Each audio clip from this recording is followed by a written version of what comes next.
From the bright lights of WrestleMania to the extreme atmosphere of the ECW arena, this isn't just the story of Bam Bam Bigelow's arrival, it's the story of the moment ECW became impossible to ignore.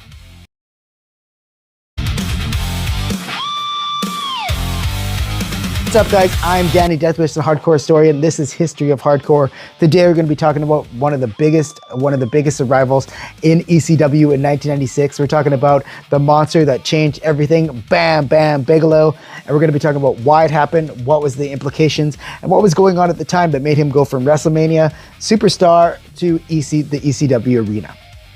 What if I told you one of the biggest moments in ECW history wasn't a match? It was a surprise appearance. In February 1996, Paul Heyman introduced a man who had headlined WrestleMania less than a year earlier. A nearly 400-pound athlete who could throw drop kicks, cartwheels, and moonsaults. His arrival instantly made ECW feel bigger, more dangerous, and definitely more legitimate. If you're a newer wrestling fan, here's the closest modern comparison. Imagine a recent WrestleMania event star suddenly walking through the curtain in another major promotion, without social media, without spoilers, without airport photo leaks, without podcasts breaking the story. Think about the excitement when CM Punk debuted in AEW, or when Cody Rhodes returned to WWE, or even when CM Punk went from AEW to WWE. Now imagine nobody knew it was happening. Imagine you had to have a VHS to see it. Imagine the excitement you would have when that would happen. Well, that's what Bam Bam Bigelow's arrival felt like in 1996. But here's what's even more interesting. He didn't just arrive and change ECW, it helped change the perception of hardcore wrestling forever. To understand why Bam Bam Bigelow's arrival changed hardcore history forever and why it mattered, you have to first understand professional wrestling in early 1996. The WWF was struggling through what became known as the New Generation era.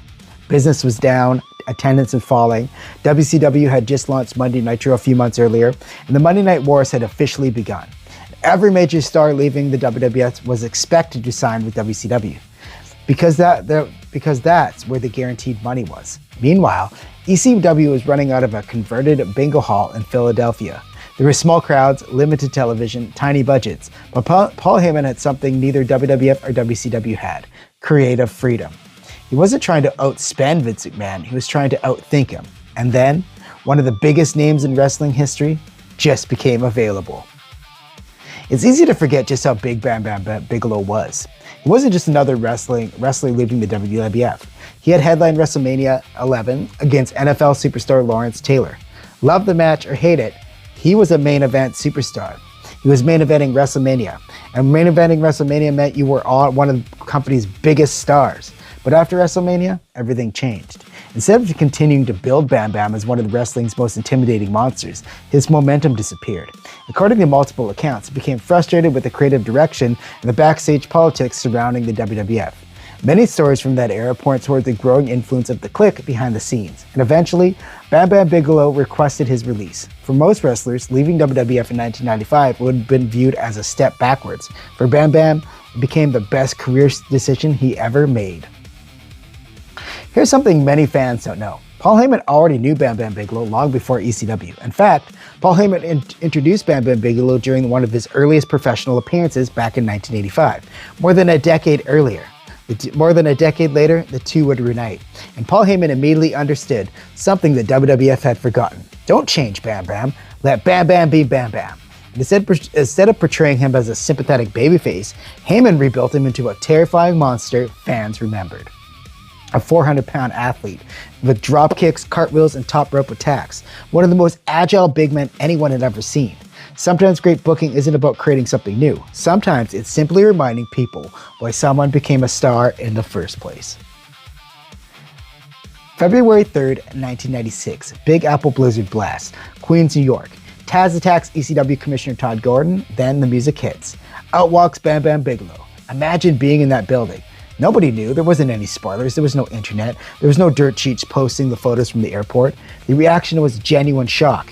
And here's another little known fact. Bam Bam Bigelow didn't even wrestle. He didn't even need to. His presence alone completely changed the atmosphere of ECW. Because ECW had just landed someone who had headlined WrestleMania less than a year earlier. The audience immediately embraced him. Part of that was because Bam Bam came from nearby Asbury Park, New Jersey. He already felt like one of their own. But another reason was even bigger. ECW fans love wrestlers who escape the system. To them, Bam Bam Bigelow wasn't a former WWF super wrestler. He was proof that ECW could compete for major talent. Here's another big misconception about this surprise debut.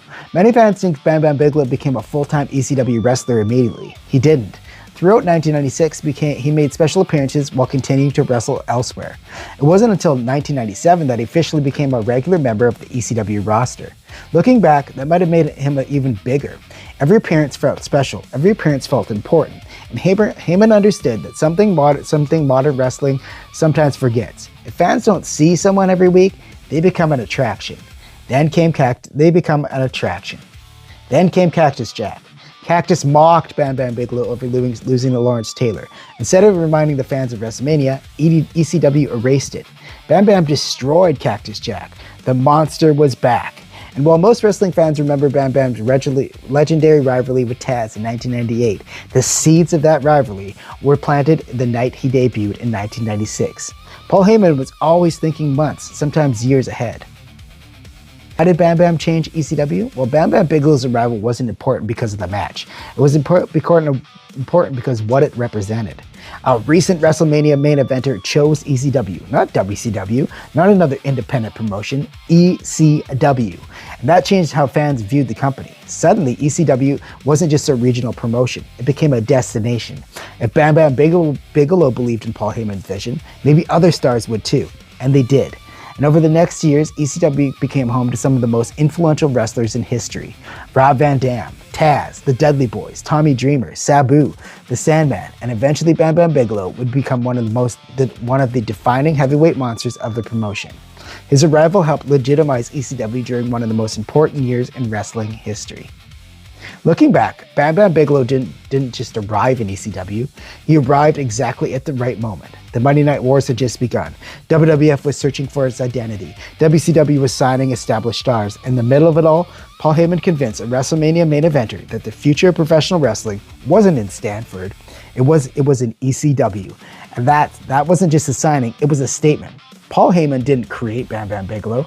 He simply reminded the wrestling world who Bam Bam Bigelow really was.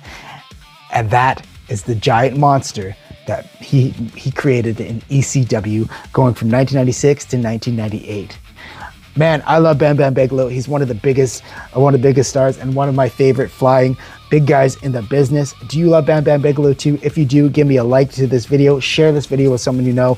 Share the history of this because people need to understand how big of a rival Bam Bam Bigelow was to ECW. For this episode, hit that like button, subscribe for more deep dives into the history of hardcore wrestling, and let me know in the comments, where do you rank Bam Bam Bigelow among the greatest big men in wrestling history?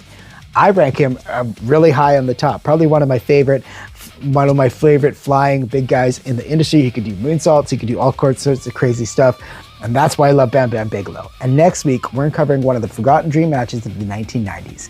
A match that somehow got lost in the shuffle of ECW history. Rob Van Dam versus Chris Jericho. It happened at Big Apple Blizzard Blast in 1986, but for years, many fans never knew this match existed.